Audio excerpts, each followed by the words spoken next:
Back talking Lady Cougar basketball with the head coach, Mike Davis. Columbia College Cougars set to kick off their 2011 season. You look back quickly again to last year, run the table in the AMC, 16-0, get to cut down the nets with the tournament win here at home. 28-6 was the record overall.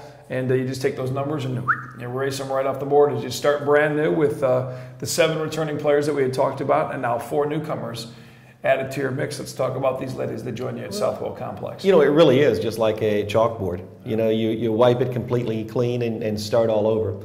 We talked a little bit about the 4 young ladies earlier that we have returning. 3 other returning players that I think are going to really help us this year. Mackenzie Smith, who fought injuries all year last year, has had a great preseason. Another senior, Kirsty Wilkerson, who's back for her senior year, and I really think is going to, she's someone we've always thought was just ready to break out, and she hadn't done it. I'm really hoping and thinking she'll do that this year. And then a young lady that we lost due to injury, Caitlin Bogle, who's back from her knee and getting along great. So 3 more returning players that I really think are going to help us a lot.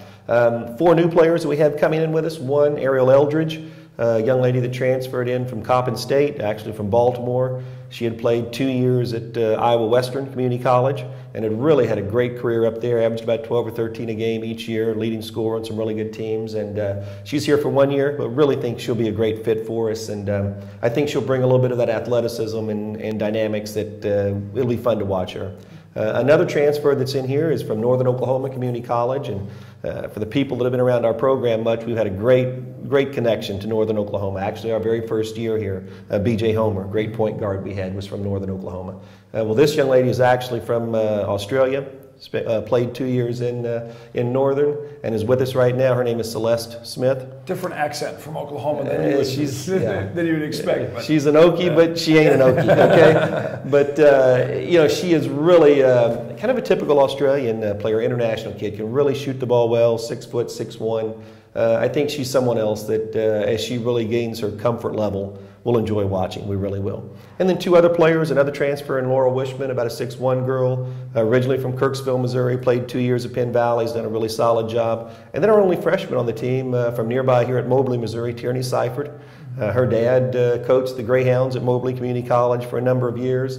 I think she was a 2-time All-Stater there at Mobley and really led them into some deep runs and great seasons. And I think she's a fun one to have watch and develop here for a 4-year player. And it's a great mix too when you look down in the programs of the games and everything. You can see all the different hometowns and cities, and you get a Moberly, and you get the local flavor of Columbia's and Boonville's, and over the years, you know, some Jeff City players, and I think it's a good mix when you can add both international and national flavor as well. Well, you know, I think part of college is being exposed to lots of different things. You know, I think from our program standpoint, if we can have great local players, boy, that's a plus, because it helps with crowds and interest, and families enjoy it. But you know, when people go to college, it's to be exposed to different things as well. So I think when we can have that Australian girl, or Denise Rosario, our Brazilian girl last year, or Janita Session from Los Angeles, or this year Ariel Eldridge out of Baltimore, it really lets everyone see a different part of the country, and sometimes a different part of the world. And I think that's part of what college is about as well.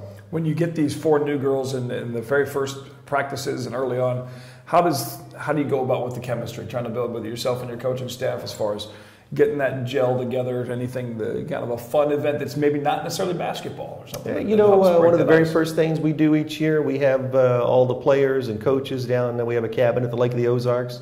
So we tube and do all that stuff down there and eat barbecue, and I think that's a great way. But, you know, there's no substitute for being, for lack of a better word, in battle together. Yeah. You know, when you're going through trials and tribulations and you have challenges in front of you, and that's what really makes people come together. When you're battling toward a single cause and you're working against some odds and you have issues, and I don't care how great of a season you have, you're always going to have some of those issues and challenges. And if you're able to overcome those, I think that's what really makes a team bond and come together. The Columbia Cougars women's squad, again, the full schedule online at ColumbiaCougars.com. A couple of home matches and games real quick. Before you know it, we'll be rolling through the middle of the basketball season. Again, number 18 in the preseason poll for the top 25, again, projected to win the AMC conference again.